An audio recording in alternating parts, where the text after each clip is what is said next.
Hello, everybody. For the starters, I would like to say that I hope everyone had a good holiday season and a happy new year. Sorry if I sound a little winded and or groggy even. I'm coming off of bilateral pneumonia. Yeah, I Timmy got a bicycle, Sally got a doll, Seth got hospitalized on Christmas morning with bilateral pneumonia. But I'm finally coming off of it, and I'm actually starting to work out again. In fact, that's what I just got done doing. So my apologies, but I couldn't take it anymore. I had to do something, and I felt good enough to work out. So those gains wait for no one. But while I was working out, uh, I had this thought that I feel like that I kind of want to talk about, and that's budget financing of Hollywood films. I feel like a lot of people, this is a concept that is a lot of people don't really know all too well. Now, before I begin, I want to preface: I am not a financier. Uh, I do work in money, but not to that degree. What I'm saying is I'm not an expert. Full disclosure. However, I do know marketing. I know advertising. Uh, I know entertainment, and I actually made this is something I've studied for the last few years because I feel like if you're going to talk about something, you should at least be educated on the subject if you're not part of that industry. Excuse me. But when it gets to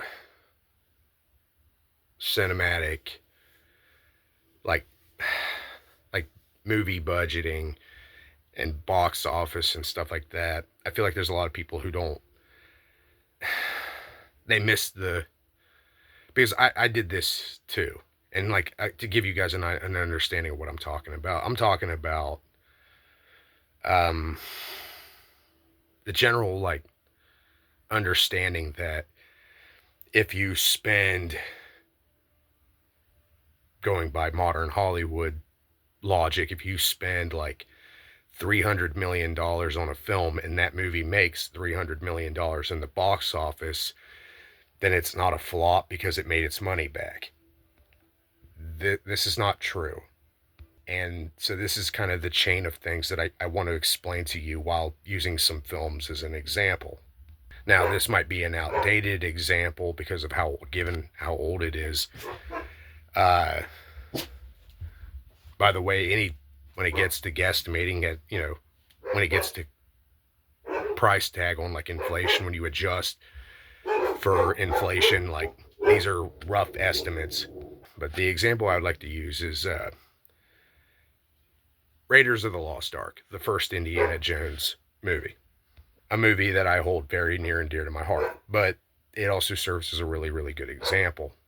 Now, I keep wanting to think that the budget on that movie was somewhere in the ballpark of like 20 to $60 million back in the day. And I think it ended up making like, I want to say like what, 360, 380 million in the box office. Now, granted, if you adjust for inflation, because that was what, I want to say 81, 82, somewhere around there, early 80s, and just to keep it in the ballpark. When you look at the budget, that, well, we'll just go ahead and say 60 million for how much George Lucas and Steven Spielberg spent on that movie. We'll adjust. When you adjust, that's about 120 to 160 million today. So with that 380 million dollar box office, when you adjust for inflation, that's roughly an estimated somewhere between, I would have to rough estimated guess, I would say somewhere between 850 million and $1 billion in the box office, which, given by the fact that that's the metric that modern Hollywood measures its box office grossing, uh, that's actually pretty damn good. But then we fast forward to current day, with the last film being Indiana Jones and the Dial of Destiny, or as I like to call it, the Dialysis of Dysentery. Now, Hollywood-friendly journalists will tell you that the movie made its money back because that Disney and Lucasfilm spent $300 million on that film's budget, and that the movie made exactly its worldwide box office gross was $300 million. The movie was a flop, a colossal flop, because it turns out 300 million was not this film's budget. It was actually somewhere between 330 to 350 million because of like reshoots and stuff like that. So, you know, the movie was a massive flop, when especially given the fact that for a movie to succeed, for it to be a success, it has to usually make back 2 to 3 times its general budget, and for that I will explain. It also kind of goes in line with why Star Wars Episode 9, The Rise of Skywalker, fuck that movie, but Rise of Skywalker actually lost money because it has been reported that the film's overall budget was $600 million, meaning that movie would have had to made over $1 billion and then some just to break even, let alone turn a profit. But going back to Dialysis of Dysentery, why that movie was a flop versus, not generally not being a success, as I will have to explain.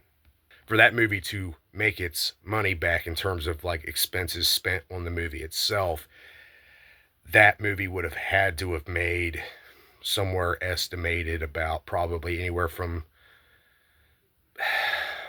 to be generous, we'll say about 600 to 650 million dollars. But there are also things that, because when it gets to a film's budget, to explain what factors in this is everything from set production, you know, like the funding of the movie itself, but this also factors in the salary of actors as well, and and stuff like that. But that's usually where like that kind of stuff factors in. But there are other elements that concern as well, and that is things like marketing and advertising, which is why I brought those up early on. To give you guys a really, really good example of this is I'm actually going to use another modern movie that, to be fair, I actually did love this movie, but it was, for all intents and purposes, it was a massive flop. And that was 2019's Godzilla King of the Monsters, the second Godzilla film and third film in the MonsterVerse. I have my gripes with that film, but overall, I love that movie. In fact, it's my favorite MonsterVerse film. But that does not change the fact that the movie was a massive flop. And I'll explain why. Because the film's budget is estimated to be $175 million to $200 million budget-wise. Meaning, in other words, the film would have had to have at least made $400 to $450 million in the box office in order to have broken even. However, because Michael Dowtry, the director of that film, is a fucking moron, the marketing budget on that film was estimated to be somewhere between $120 to $150 million. And the marketing for that movie was insane, tinging from overdone to absolute stupidity. I mean, the guy literally paid used Warner Brothers money to advertise having life-sized projections of the film's monsters projected on the tallest building in the world, which was in Dubai. And that wasn't cheap.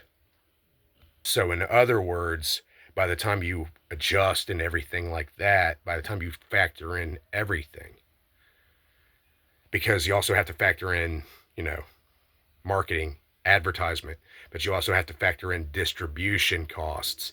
In other words, showing your film in other countries. You also have to factor in the fact that movie theaters don't exactly just show your movie out of the kindness of your heart. There is, like I said, again, distribution, domestic and foreign costs for films.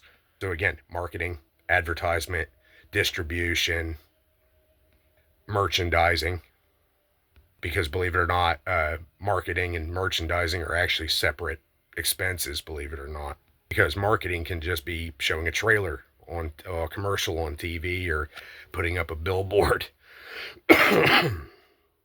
Whereas merchandising, that's actual physical retail items that cost manufacturing.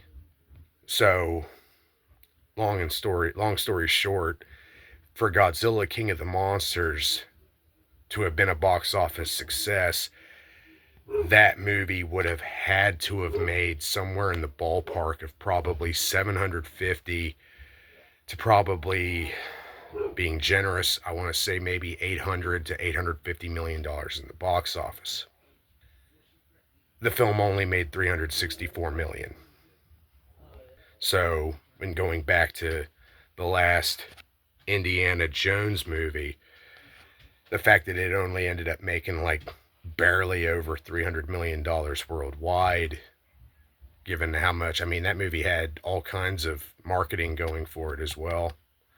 But a bad movie's a bad movie.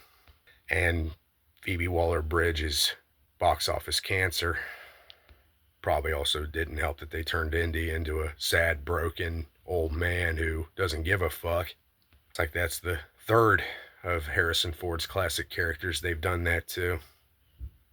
Hey, Harrison, I know you'll never see this, but you know it's okay to tell your agent no, as opposed to saying I don't care. But anyway, hopefully you guys got my point. So, you know, these are the kind of things. This is why, again, this is why Hollywood's not in a good place right now. This is why the mantra in Hollywood has been for like the last 6 to 8 months has been survive until 25, because that's why Hollywood's losing money over hand over fist, is that they're overdoing it. So, but yeah, hopefully you found this informative. I can only hope that I explained this well enough. I'm not, I don't know, I'm shit at talking. But I feel like this is something I feel like a lot of people aren't as knowledgeable about, because I used to be one of those people. Like back in 2019, I literally assumed that King of the Monsters was a box office success, because it's like, oh well, you know, even if you max it out 200 million plus the 150 marketing or whatever budget, you know, that's 300 million, so it means it made a $64 million profit. No, usually, like I said, movies have to make back 2 to 3 times their budget to factor in all the various expenses that come into play. So unfortunately, no.